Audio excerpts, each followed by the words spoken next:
Кәсіпкер болу тек табыс табумен ғана шектелмейді. Қоғамға өз пайдаңды тигізу үлкен еңбек.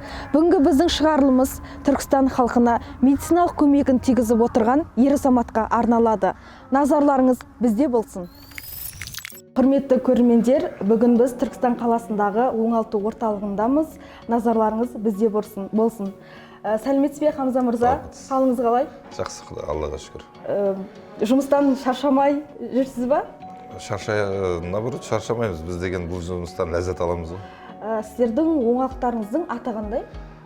Біздің оңалтудың аты, оңалту орталығының аты спина санус деп аталады. Бұл дегеніміз дені сау, омыртқа деген сөз, латын тілінен алынған сөз. Жақсы. Сіздер қандай қызмет түрлерін ұсынасыздар? Біз мынау адам скелетіндегі барлық сүйектерде буындар болады. Буындардың, омыртқа жоталарының, мойын омыртқа, кеуде, бел, ұршықтар, солардың ауруларының жарақаттан кейін немесе операциядан кейінгі или операцияның алдындағы, мысалы эндопротез деген операциялар бар, буындарды ауыстыру. Соларды қалпына келтіру, мысалы соның алдында, операцияның алдында бұлшықетті дайындау этапы болады.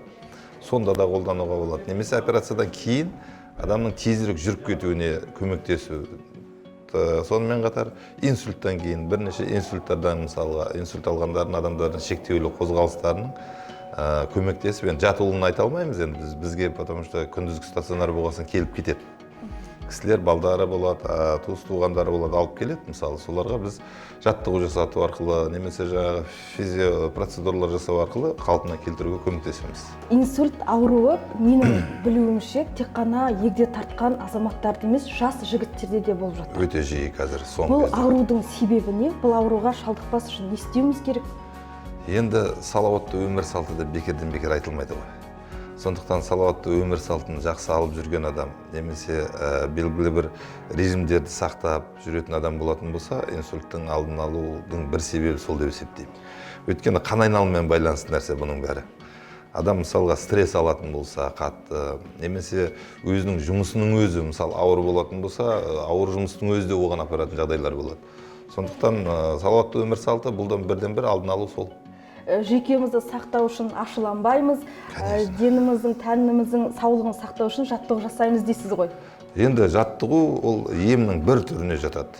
Емнің бір түрі тағы да алдын алудың да түрлеріне жатады. Сіздің осы оңалту орталығыңызға келіп жатқан енді науқастарымыз деп айтайықшы, ең жасы қаншада және ол қандай аурумен келеді? Жасы болғанда жасы төмен ме, жоғары? Төмен мен жоғары. Енді ең жасы төмен бізде 5-6 айлық нәрестелер. 5-6 айлық нәрестелерде де ауру болады? Жоқ, оларда ұршықтарының жетілуі, дамуы толық дамымағандар. Дисплазия деп жатамыз ғой. Дисплазия немесе жаңағы туа ұршықтың шығуы деген нәрселер. Вот солардан бастаймыз негізі.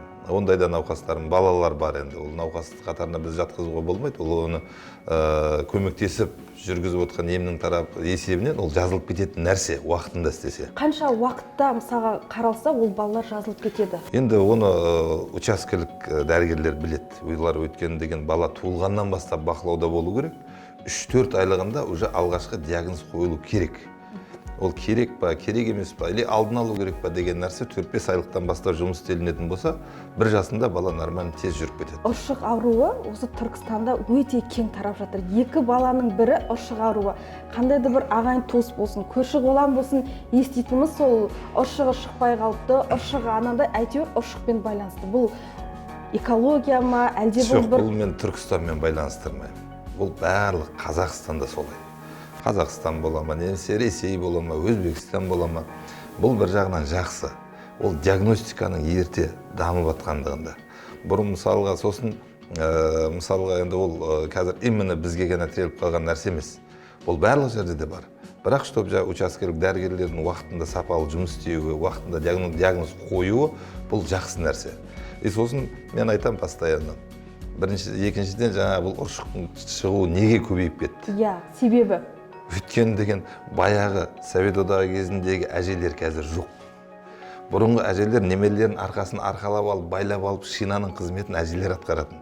Қазір кім әжесі болып арқалап жүреді? Ешкімді арқаламайды немересін.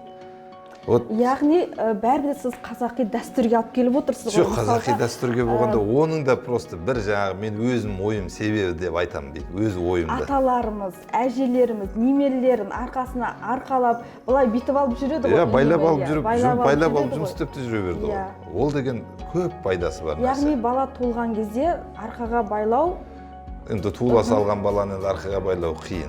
Енді сондықтан өз уақыт этапымен алғанда 6 ай, 5-6 айдан бастап уже болады. Ол белін уже ұстай алатын бала. Басын ұстай алатын бала. Ол кезде уже кішкене көтеруге, неге икемге келеді. Ол болады оны. Жақсы, рахмет.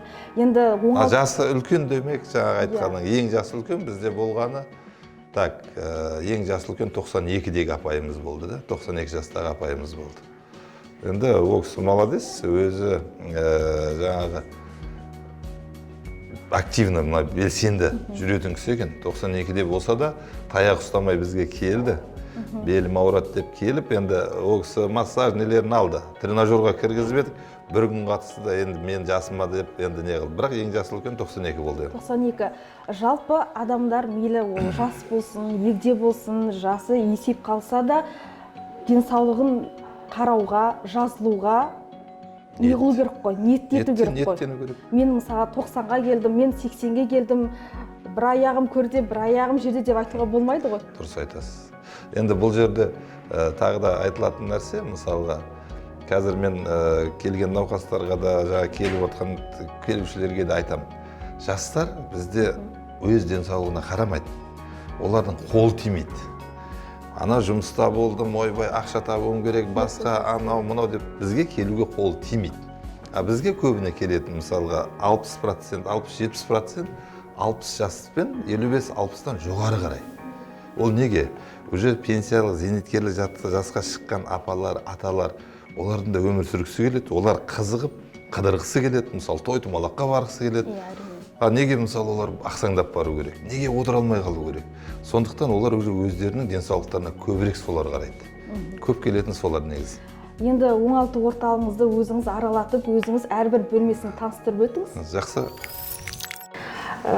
Хамза мырза, сіздердің оңалту орталықтарыңызға келгенде сіздер алдымен қалай тексересіздер, қалай диагноз қоясыздар, әлде бір диагноздармен келе ма, сол жағында өзіңіз тарқатып айтып өтсеңіз. Енді негізі бірінші келген кезде науқас, егер бірінші өз еркімен бізге келген науқас болатын болса, біз оны тұрғызып, жатқызып, мысалы, антропометрийский данные дейді, салмағы бар, бойы бар, қозғалысы бар, бәрін тексеріп көреміз. Өзінің шағымынан кейін, мысалға, не болды, не қойды, содан кейін бар визуально көреміз.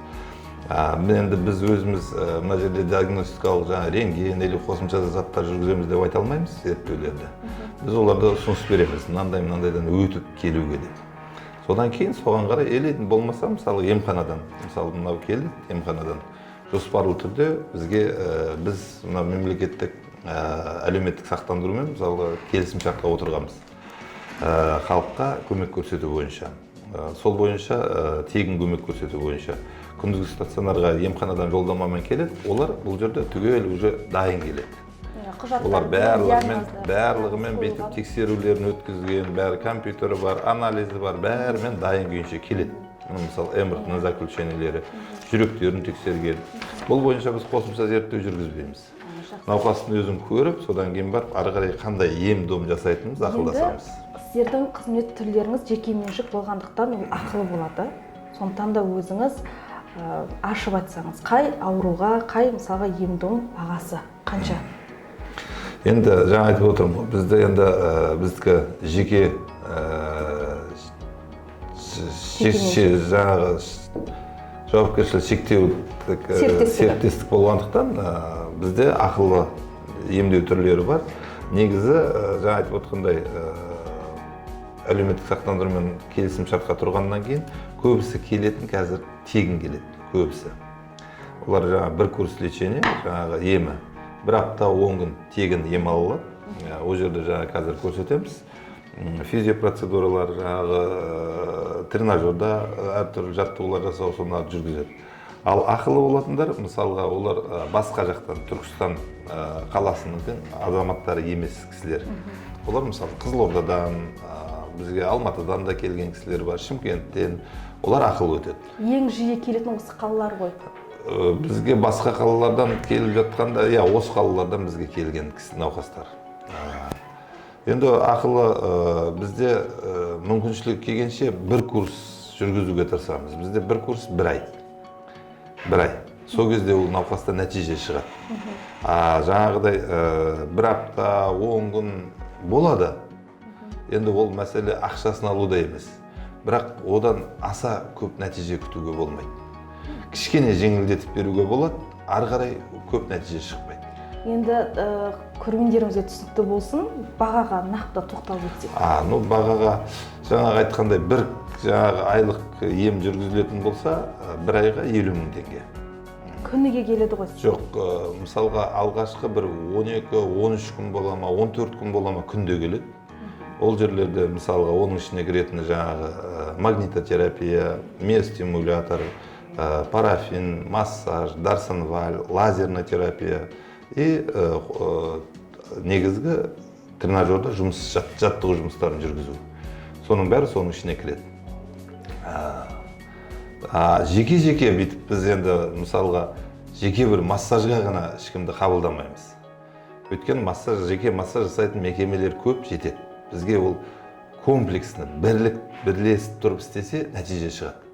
Ол нәтижесіз әшін бір жерін ғана істей салып ақшасына деп бүйтіп онымен айналыспаймыз. Қарамағыңызда қанша қызметкерлер бар? Өйткені сіз айтқанның бәрі жағы әрқайсының өзінің маманы болу керек, әрбір науқасқа қарау керек, нәтиже деп отырсыз, басы қасында жүру керек дегендей.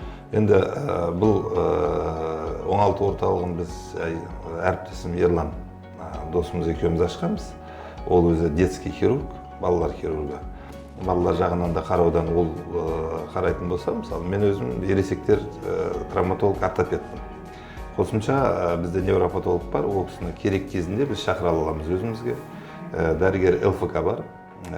Дәрігер ЛФК деген емдеу, жаңағы жаттығу жұмыстарының жүргізуін қадағалайтын дәрігер. Ол да бізде енді қосымша жұмыс істейді, негізгі жұмысы басқа жерде, бірақ бізде қосымша. Сосын қалғаны орта буын қызметкерлері, жаңағы фельдшер, медбикелер, инструкторлар. Олар енді инструкторлар мысалға медиктер емес. Олар мысалға физкультура пәнін бітірген мұғалім балдар, мұғалім болып бұрын істеген, бірақ қазір бізде ЛФК-да. Сонымен қатар қыздарымыз бар, олар да өздері спортсмен, бұрын физкультураны бітіргендер, бізде инструктор. Бас аяқ енді қанша қызметкерсіздер? Жалпы бізде 18 адам. 18 адам. Әрқайсының өзінің қызметі, міндеті бар ғой? Міндеті бар, иә. Енді аға, сұхбатымыздың барысында оңалту орталығыңыз жайлы әңгіме қозғадық. Ал өзіңіз қай мамандықтың иесісіз, қайда оқыдыңыз? Бұл салада істеп жатқаныңызға қанша жылдық тәжірибеңіз бар? Мен өзім Қарағанды медицина институтын тауысқам. Өзім болғанда Ерлан да екеуміз сол Қарағанды медицина. Жалпы екеуміз серіктес әрі доссыздар. Екеуміз сол 87 жылдан бері сол Қарағандыға бірге оқуға түскеннен бері бірге келеміз. Екеуміз сол Қарағанды медицина институтына түсіп, сол жақты тәмамдағанбыз. Одан кейін мен енді өз басым травматолог ортопед болып Қарағандыда, Астанада, сол жақтарда жұмыс істедім. Соңғы осы Түркістан қалалық орталық ауруханасында травматолог ортопед, сол аурухананың бас дәрігері болып та істедім. Ол жерде жаңағы бас дәрігердің орынбасары бірнеше жыл болды. Енді өзім травматолог болғаннан кейін мен енді бір кемінде бір 20 жыл етене осының қасында жүрмін деп есептеймін өзімді. Негізгі 25 жыл өзі травматологпын. 20 жыл мына ЛФК оңалту жағында 20 жылдың шамасындай етене араласып жүрген жұмысым. Сондықтан бұл біздің өзіміздің Ерлан екеуміздің где-то бір 6-7 жылдан бергі арманымыз болатын. Осы Түркістанда бір оңалту орталығын ашайық деп, сол 2014-тен бастадық ашу деген ниетімізді. Соны уақытын тауып сәтін салып 2018-де майда ашқанбыз. Енді қазір жеке кәсіпкерлерге бір мемлекеттік көмектер бар, бағдарламалар бар дейміз. Сондай бір мемлекеттік көмекті пайдаландыңыздар ма, әлде тек өз күштеріңізге сеніп аштыңыздар ма? Жоқ, біз басында ашқан кезде тек өз күшімізбен аштық. Біз мына жерде бүкіл алған жаңағы аппараттарымыз бар, тренажерларымыз бар. Барлық нені өз қаражатымызға алдық. Енді шындап келгенде сататын нәрсені саттық, қоятын нәрсені қойдық, бұйырған ақшасын жинап, соны заттардың бәрін өз қаражатымызға алдық. Өз қаражатымызбен бастадық та. Енді Аллаға шүкір, айтып жатырмын ғой. Мынау әлеуметтік сақтандыру қорымен келісімшартқа тұрып, мемлекет тарапынан бізге ай сайынғы өзі бөлінетін қаражат бар. Ол мемлекеттік қаражат өздеріңіздің шығындарыңызды ақтай ма, әлде бір минусқа кіріп, бұл ақтамай қалды-ау, әттең-ау деген ондай бір жағдайлар болып жатқан жоқ па? Өйткені бұл оңалту орталығының шығыны көп. Ғимараты бар, қызметкерлері бар, жағындай. Ол жақ қалай болып жатыр? Дұрыс айтасыз. Енді шешінген судан тайынбас дейді ғой. Біз бастаған нәрсеміз жарты жолда қалдыра алмаймыз. Сондықтан бұл біздің уже көп жылдан бері арманымыз болғандықтан, қазіргі бағытымыз дұрыс деп есептейміз. Bir кезде жетеді, бір кезде жетпейді. Енді Алла қолдап, аман есен ол кезеңнен де өтетін шығармыз деп есептейміз.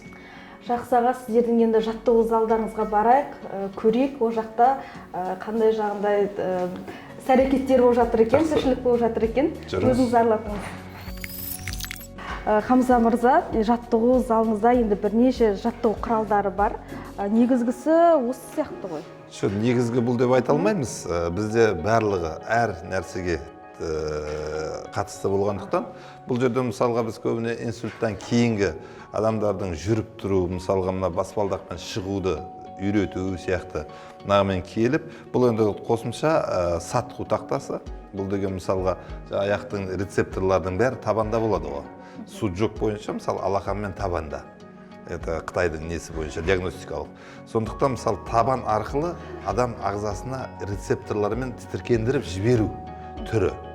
Ол енді қосымша, бұл кез келген адам, кез келген уақытында бір мүмкіншілік келгенше тұралғанша тұрып кеткені жақсы. Бұл енді үлкен планда көрсетеміз, бұл жерде шегелер. Кәдімгі шеге. Қанша шеге бар бұл жерде? Мен оны санап көрген емеспін. Бұл өзі дайын түрде сатып алынған нәрсе. Оны басқан кезде ауыртатын сияқты ғой? Енді оншама ауырмайды, адамда басқа сезім пайда болады. Өзі мысалға адам ұйқыдан оянғаннан кейін мұздай суды шашып жібергенде тітіркенеді ғой. Сол сияқты бұны да басқан кезде адам бір тітіркенеді. Мен басқым келіп тұр, бірақ ана шегелердің ұшына қарап қорқып тұрмын, тағы бір табанға кіріп кетіп, қанап кетіп. Жоқ, ондай ештеңесі жоқ. Мысалға мына біздің инструкторымыз. Басып көрсетсең, қанша уақыт тұра аласың өзің? 5 минутқа дейін ауыртады ма? Бірақ енді сіздерден үйреніп қалған шығарсыздар. Алғашқыда 1 минут. Болды. Жақсы. Хамза мырза, сіз өзіңіз айтып түсіндіңіз, бұл жаттығу қаншалықты пайдалы және қандай аурулар осы жаттығудың көмегімен жазылуға дейін барады? Бұл негізі инверсиялы стол деп аталады. Бұл былай алған кезде қазіргі уақытта кез келген үйге қоюға болатын нәрсе.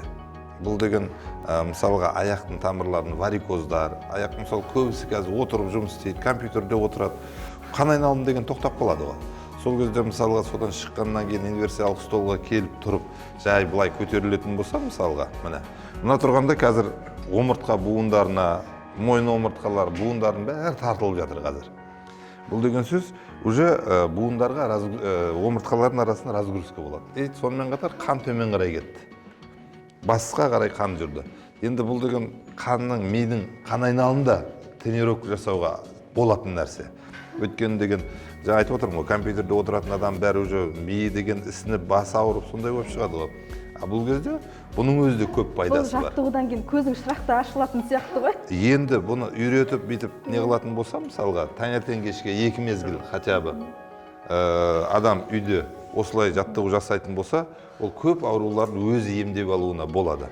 Алдын алуға да өте жақсы. Байқағаным, әрбір жаттығу кезінде, әрбір науқаспен жұмыс жасаған кезде инструкторларыңыз қастарында тұр. Сонда ол кісілер көмектесіп тұра ма, бақылап тұра ма, әлде? Олар көмектеседі, бақылайды, науқастың жағдайына қарайды, давлениесі көтерілді ма, көтерілмеді ма, көңіл күйі қандай болып жатыр, нашарлап қалған жоқ па. бәрі осылардың мойындарында өздері. Бұл жағы жаттығу құралдарын сіздер қай мемлекеттерден алдыңыздар? Жалпы бұл қолжетімді ма? Сіз айтып отырсыз, үй жағдайында да жасауға болады деп. Енді мынаны универсиал столды қазір үй жағдайында жасап жатқан кісілер көп. Негізі мынау қолжетімді, мынау ресейлік. Мыналар енді жаңағы айтқан, оны өзіміз қолдан істегенбіз. Қолдан істегендеріңіз де Қолдан да істеген нәрселеріміз бар. Мысалы, бұлар қолжетімді нәрсе. Бағасы да қатты қымбат емес. Жақсы. Келесі онда жаттығу құралына барайық. Хамза мырза, сіз енді жаттығулардың түрлерін көрсетіп жатырсыз ғой. Мына енді жігітімізді жатқыздық, бірақ мына тартылғанына көріп, тамыр тартылып қалмай ма деген сондай бір ойлар келіп тұр енді маған. Бұл Евменов тақтасы деп аталынады. Бұда мысалға мына бел омыртқа грыжаларына. Бұл қатты тартылып тұр ма әлде? Бұл өзінің салмағымен, тек өзінің салмағымен төмен қарай. Мына бұрыштың өзі определенный градусқа ол есептелінген нәрсе.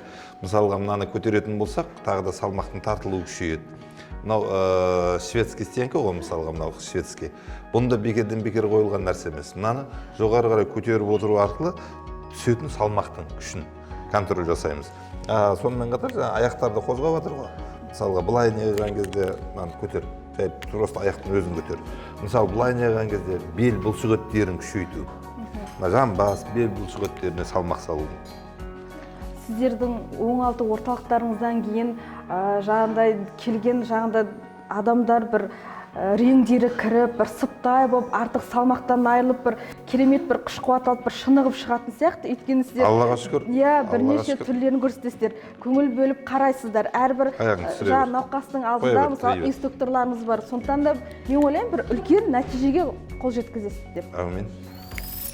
Хамза мырза, қазір қандай жаттығу орындалып жатыр және жаттығу құралын өзіңіз айтып өтсеңіз. Енді бұл Бувновский тренажерларының аналогы. Бұл жерде қазір бел омыртқасына жасалынып жатқан жаттығу допты тебудің бір түрі сияқты. Мына жерде өзінің салмағына қарай әрқайсысы 6 килограммнан салмақ қойылған. Осы мысалы жаттығу жасайтын кісінің салмағы қанша болады? Соны инструктор есептейді да, сонымен салмақ бергеннен кейін белгілі бір сан есебінде міндетті түрде тыныс алуын қадағалау керек. Тыныс алумен бірге жаттығу жасалу. Тыныс алу деп қалдыңыз, қазір мысалға Х деп айтып жатыр ғой, бұл демді ішке алып сыртқа шығару. Сол кезде бұның өзіне ауыр болмайды, жеңіл и қиналмайды, шаршамайды. Жақсы. Хамза мырза, енді келесі жаттығу құралымызды өзіңіз тағы айтып өтсеңіз. Бұл да жаңа айтып жатқан Бувновский тренажерінің аналогы.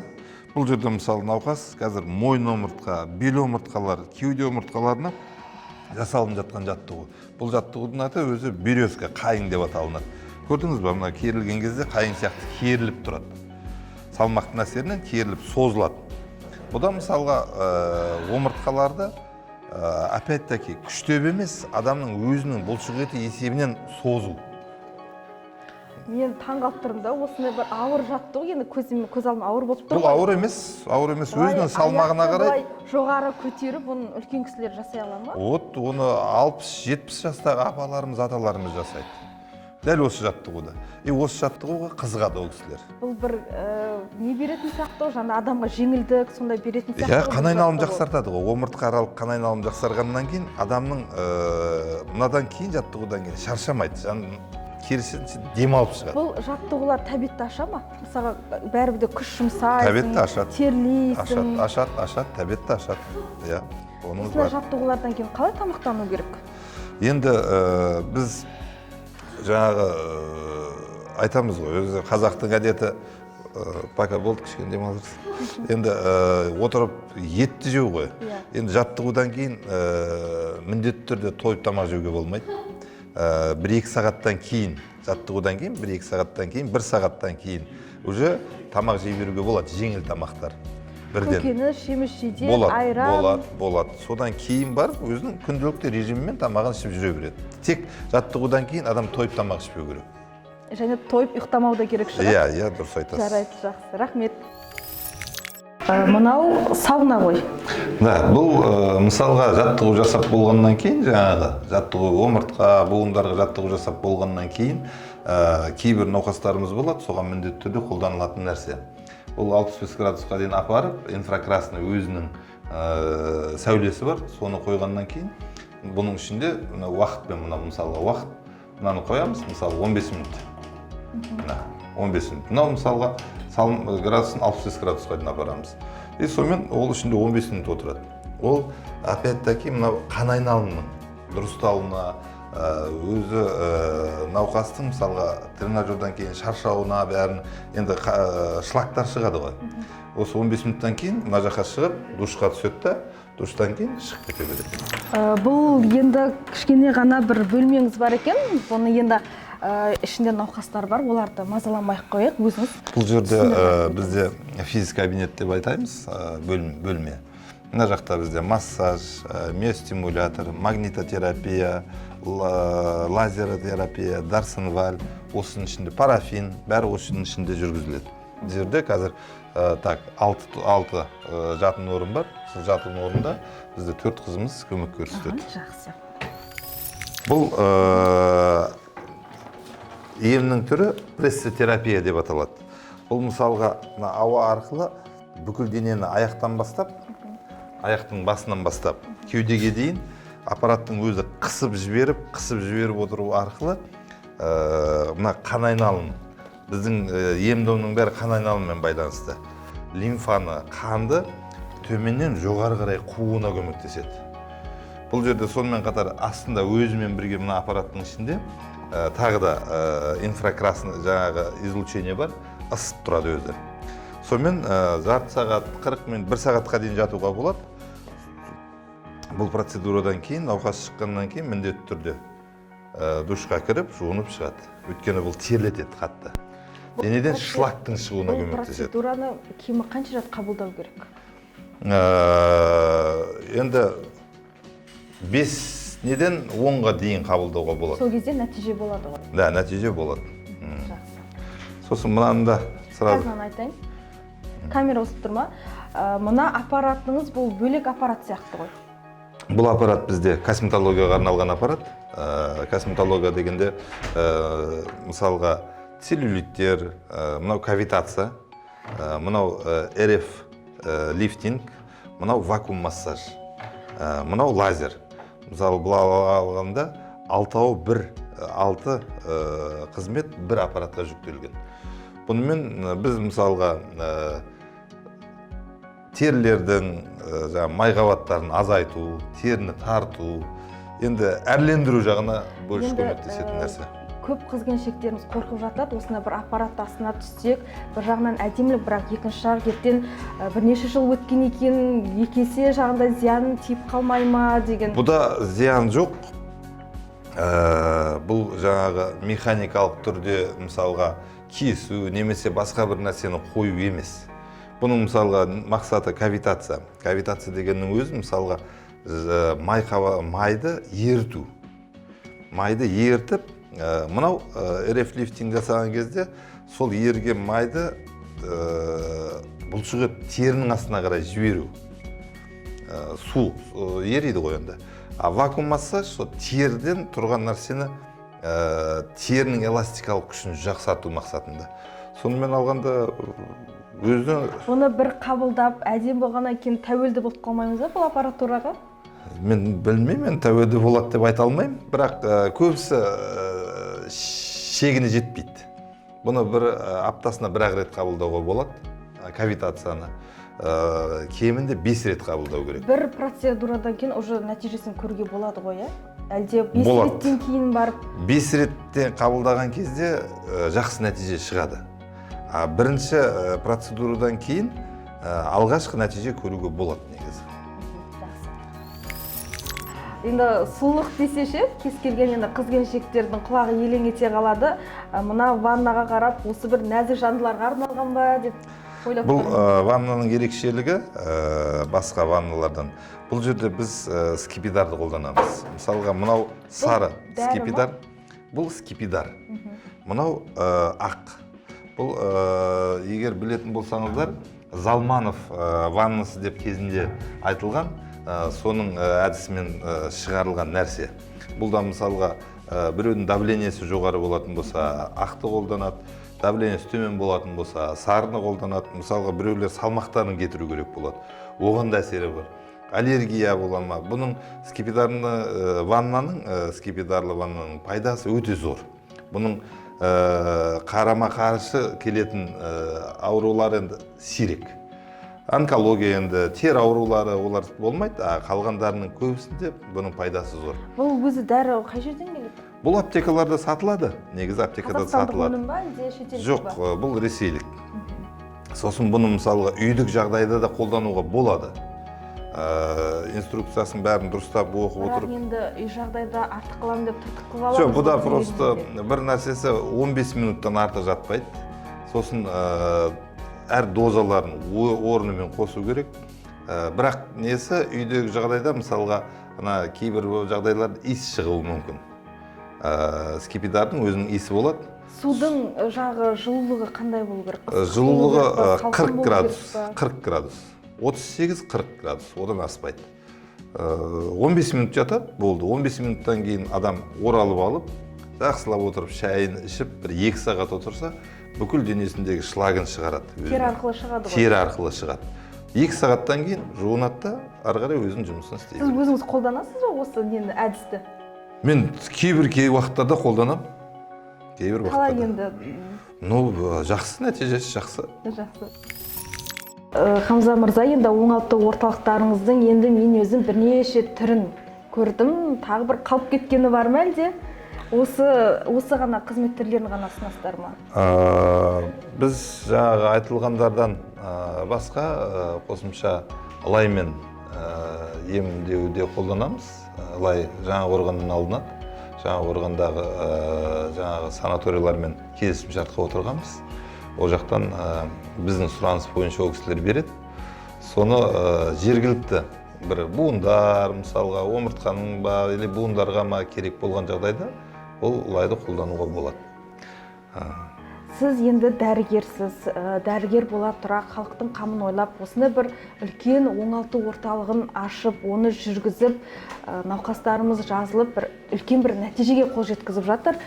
Дегенмен де әрбір науқаспен жұмыс істеу, әрбір адамның энергетикасы болады. Енді оңай емес, жаңағыдай ауырған адамды жазып жіберу, аяққа тік тұрғызып жіберу. Өзіңіз бір шаршағанда, я болмаса өзіңіз бір ауыртпашылық сезінгенде қалай демаласыз, қалай өзіңіз жаңағыдай жеңілдік аласыз? Енді біздің жұмыстың өзі жеңіл деп айта алмаймыз. Енді дәрігерлер қазір, тем более қазіргі жағдайда көріп жатсыздар, коронавирустың қаншама елдегі істеліп жатқан зияндығы. Енді шаршамайды емес, шаршаймыз. Шаршағанда бұлай ондай бір шаршау не жоқ. Біз жаңағы апта біткен кезде, ай біткен кезде досымызбен, бауырларымызбен кейде жаңағы таза ауаға шығып, балық аулаған жақсы көреміз. Балыққа шығып, кішкене балық аулаймыз. Сіздің анау бір домбыраңызды көтеріп жүргеніңізді көріп қалдым, осы оңалту орталығына кірген кезде өнерге де жақын сияқтысыз ғой. Енді жігітке 7 түрлі өнерде аз дейді ғой. Сондықтан енді біздің жаңағы Ерлан досымыз мысалға гитара, домбырада ойнайды. Сондықтан кей уақыттарда өзіміз әдейі алып келіп қоямыз. Қолымыз босаған кезде. Әріптестермен бірге бір сөйтіп ән айтып бір жұмыстан кейін отырып кейде ондайымыз бар. Ән айтып отырамыз. Мен енді сіздің сұхбатыңыздан байқағаным, ауырмас үшін көңіл күй жақсы болу керек сияқты. Дұрыс айтасыз. Сіздің мынау көтеріңкі көңіл күйіңізді көріп, барлық көрермендерге әрдайым жақсы көтеріңкі көңіл күймен жүріңіздер деймін. Бүгінгі бағдарламамыз осы. Хамза мырза, өзіңізге кадр артындағы Ерлан деген бауырыңызға, достыңызға, әрі серіктесіңізге рахмет айтам. Осындай бір оңалту орталықтарыңызды көрсетіп, бәрін жаңағыдай ақтарып, осы халыққа көмегін тисін деген мақсатта айтып жатырсыздар, түсіндіріп жатырсыздар. Уақыт бөлгендеріңізге, бізді қонақ еткендеріңізге алғысым шексіз. Сіздерге көп рахмет, бізге көңіл болып келгендеріңізге. Жақсы, рахмет. Рахмет көп.